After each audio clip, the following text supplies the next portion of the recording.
Assalamualaikum warahmatullahi wabarakatuh. Bismillahirrahmanirrahim.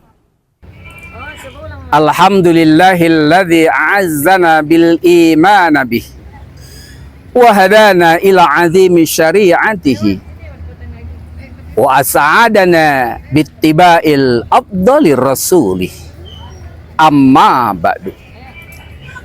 Kaum muslimin yang dirahmati Allah, ada tangis yang tak terdengar siapa-siapa, tertahan di balik senyuman, disembunyikan dalam kesibukan. Tapi satu hal yang bikin hati lega, Allah tahu semua air mata kita, bahkan yang kita sembunyikan dari dunia.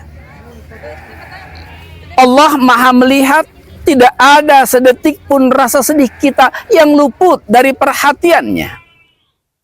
Bahkan saat kita tak bisa mengungkapkannya dengan kata-kata, Allah sudah lebih dahulu paham isi hati kita. Maka jangan pernah merasa sendirian dalam duka. Setiap tetes air mata yang jatuh karena lelah, kecewa, atau kesedihan akan diganjar pahala dan penggugur dosa. Bahkan bisa jadi doa yang kita panjatkan dalam tangis itu yang paling tulus, yang paling dekat dengan dikabulkannya oleh Allah Subhanahu wa ta'ala.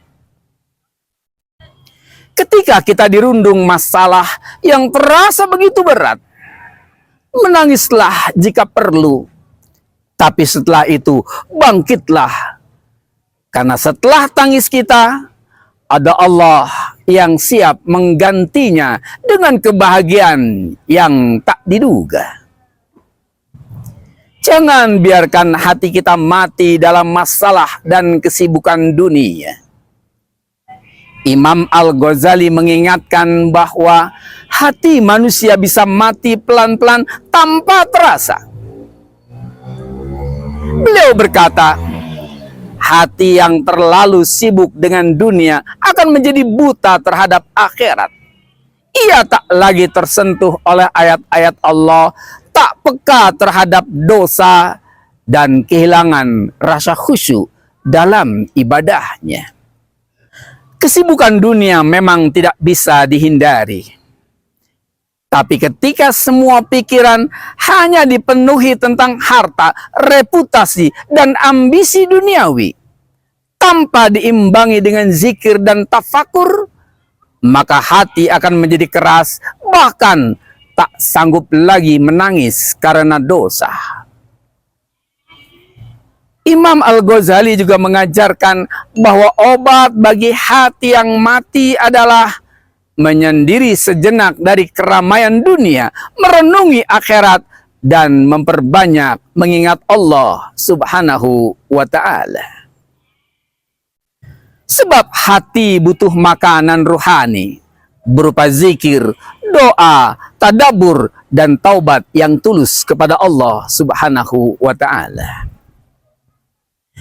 Cobalah setiap hari beri waktu untuk menenangkan hati, sekedar duduk hening mengingat kematian, atau membaca satu ayat dengan makna mendalam.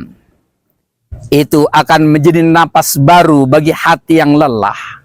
Sebab jika hati hidup, maka seluruh hidup akan mengikuti dalam kebaikan.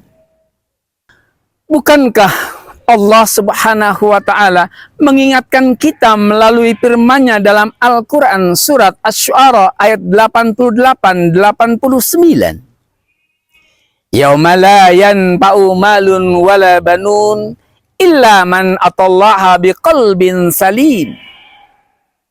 Pada hari ketika harta dan anak-anak tidak berguna, kecuali orang-orang yang menghadap Allah dengan hati yang bersih.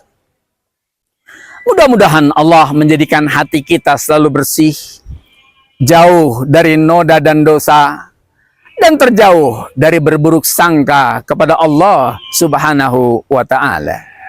Amin ya rabbal alamin. Wallahul muwafiq ila aqwamit thoriq. Wassalamualaikum warahmatullahi wabarakatuh.